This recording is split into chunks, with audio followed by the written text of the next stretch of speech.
मैं नालंदा विश्वविद्यालय। आज मैं आपको अपना वो गौरवशाली इतिहास सुनाने जा रहा हूँ जिसके बारे में आज की पीढ़ी बहुत कम जानती है। आखिर बख्तियार खिलजी ने मेरे पुस्तकालय को क्यों जलाया जिसमें 90 लाख पुस्तक रखा था। चलिए अब कहानी को शुरू करते हैं। मेरा नाम नालंदा संस्कृत के ना अलम दा शब्दों से निकला है जिसका अर्थ है ज्ञान कभी समाप्त नहीं होता। मुझे गुप्त वंश के प्रतापी राजा कुमार गुप्त की उदारता से 427 में नालंदा में स्थापित किया गया और मैं विश्व का पहला आवासीय विश्वविद्यालय था।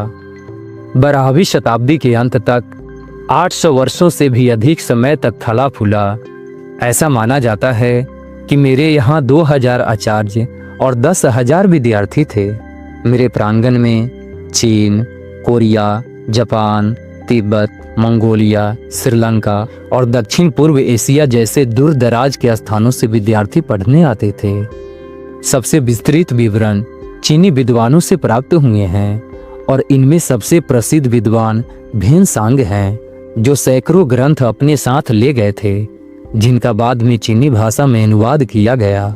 कभी मैं दुनिया का सबसे बड़ा विश्वविद्यालय था। मेरे प्रांगण में बुद्ध की मूर्तियां थी। वेद, उपनिषद, ज्योतिष, शैल्य चिकित्सा, तर्कशास्त्र, हर विषय का गहन अध्ययन होता था। यहाँ आने वाला हर विद्यार्थी 3 कठिन परीक्षा पास करने के बाद ही प्रवेश पा सकता था। मैं था विश्व का पूर्णतः आवासीय विश्वविद्यालय। लेकिन फिर वो दिन आया जब मेरे भाग्य ने करवट ली। साल था 1193 जब एक क्रूर आक्रमणकारी बख्तियार खिलजी अपने घोड़ों की टापों के साथ मेरे द्वार पर आ पहुंचा। उस समय तुर्की देश का रहने वाला बख्तियार खिलजी ने उत्तर भारत में बौद्धों द्वारा शासित कुछ क्षेत्रों पर कब्जा कर लिया था और एक बार वह काफी बीमार पड़ा। उसने अपने हकीमों से काफी इलाज करवाया मगर वह ठीक नहीं हो सका और मरणासन स्थिति में आ पहुंचा। तभी किसी ने उसको सलाह दी कि वह नालंदा विश्वविद्यालय के आयुर्वेद विभाग के प्रमुख आचार्य राहुल सिलभद्र को दिखाएं और इलाज करवाएं। परंतु खिलजी इसके लिए तैयार नहीं था। उसे अपने हकीमों पर ज्यादा भरोसा था, लेकिन अपनी जान बचाने के लिए उसको मेरे प्रांगण के आयुर्वेद विभाग के प्रमुख आचार्य राहुल सिलभद्र को बुलवाना पड़ा।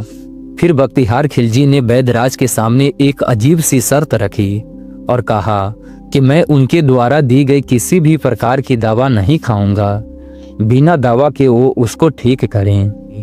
वैदराज ने सोचकर उसकी शर्त मान ली और कुछ दिनों के बाद वो खिलजी के पास एक कुरान लेकर पहुंचे और कहा कि इस कुरान की पृष्ठ संख्या इतने से इतने तक पढ़ लीजिए, ठीक हो जाएंगे। बख्तियार खिलजी ने वैदराज के बताए अनुसार कुरान को पढ़ा और ठीक हो गया। ऐसा कहा जाता है कि राहुल सिलभद्र ने कुरान के कुछ पन्नों पर एक दवा का लेप लगा दिया था। वह थूक के साथ उन पन्नों को पढ़ता गया और ठीक होता चला गया। खिलजी इस तथ्य से परेशान रहने लगा कि एक भारतीय विद्वान और शिक्षक को उनके हकीमों से ज्यादा ज्ञान था। फिर उसने देश से ज्ञान, बौद्ध धर्म और आयुर्वेद की जड़ों को नष्ट करने का फैसला किया। उस रात मेरे द्वार बंद कर दिए गए। मेरे विद्यार्थी, मेरे आचार्य सबको मूर्ति पूजा कहकर तलवार से काट डाला गया। मैं देख रहा था कैसे मेरे 10,000 विद्यार्थी और 2,000 आचार्य आंगन में गिरते जा रहे थे। मेरे यहाँ धर्मगुंज नाम से एक पुस्तकालय था जो 9 मंजिला इमारत थी। इसके 3 भाग थे, रत्न रंजक, रत्नोदधि और रत्न सागर। मेरे पुस्तकालय में आग लगा दिया गया। वो पुस्तकालय जहाँ 9 मिलियन यानी 90 लाख पुस्तक रखे थे जिनमें भारत का भविष्य लिखा था। आग इतनी भयानक थी कि 6 महीनों तक जलती रही।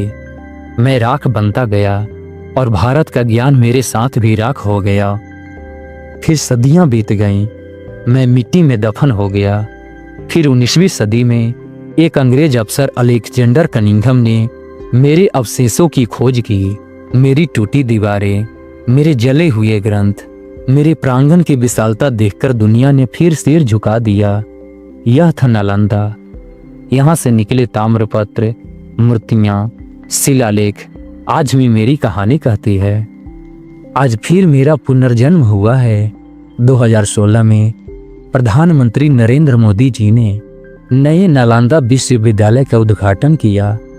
फिर से वही मिट्टी, वही संदेश, ज्ञान, शांति और करुणा का संगम। मैं फिर कहता हूँ, मैं नालंदा हूँ जिसने जली हुई राख से भी सीख ली कि ज्ञान को कोई आग नहीं जला सकती। तो मेरे देशवासियों, अगर कभी बिहार की धरती पे आओ तो मेरे प्रांगण में जरूर आना। यहाँ हर ईंट, हर दीवार अब भी ज्ञान की गूंज सुनाती है। मैं हूँ नालंदा विश्वविद्यालय, भारत की आत्मा का एक जीवित साक्षी। जय हिंद, जय भारत, जय बिहार।